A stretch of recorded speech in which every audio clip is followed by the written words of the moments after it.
Caution, handle with care. 2 Samuel chapter 6, verses 6 and 7. Uzzah reached out toward the ark of God and took hold of it, for the oxen nearly upset it. And the anger of the Lord burned against Uzzah, and God struck him down there for his irreverence, and he died there by the ark of God. Why did God kill Uzzah for trying to keep the Ark of the Covenant from falling off an ox cart? Perhaps you have heard the sarcastic quip, "No good deed goes unpunished."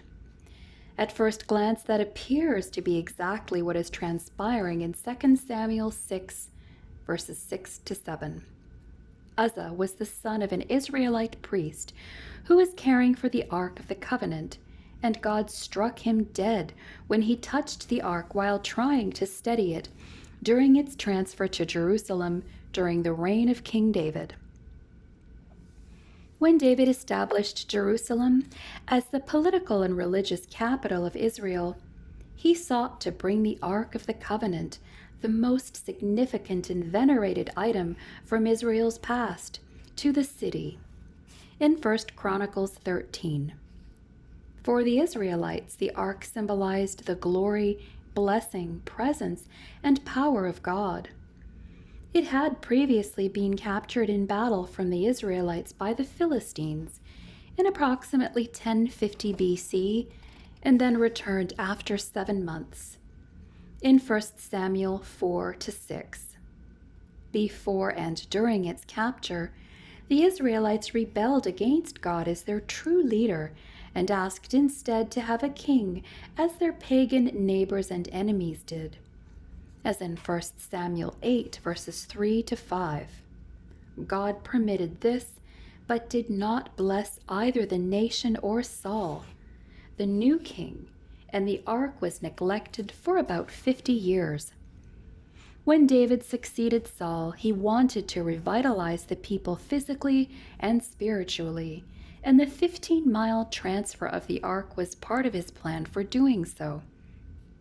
But David mishandled the ark just as the Philistines had done shortly after its capture. Read 1 Samuel 6, verses 7 and 8.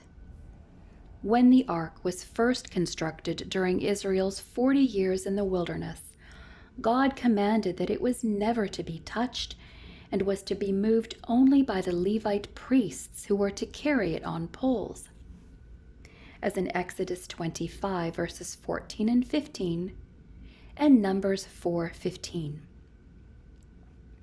David chose expediency over propriety in transporting the ark, and Uzzah, the son of a priest who certainly knew better, and whose name ironically means strength, participated in this corner-cutting activity and sin. David wanted to do things his way rather than God's way, and others followed him in this disobedience. But when God's word is violated, the end does not justify the means. Good motives don't always produce desired results. The Philistines had improperly moved the ark too, but they did not have God's commands and were not held to the same standard, though they were still judged. Now, just as God had earlier struck down Israelites who presumptuously peered into the ark after its return, as in 1 Samuel 6:19 and see Numbers 4:20, so too was Uzzah killed for his sins of touching the ark, participating in its improper moving, and helping when he was not a Kohathite Levite. Read Numbers 4:15. God considers any sin a serious matter. His instructions, commands, and words are not to be taken lightly or ignored. Uzzah did so, and his actions cost him his life, a high price for disobedience, and provided a clear lesson for everyone.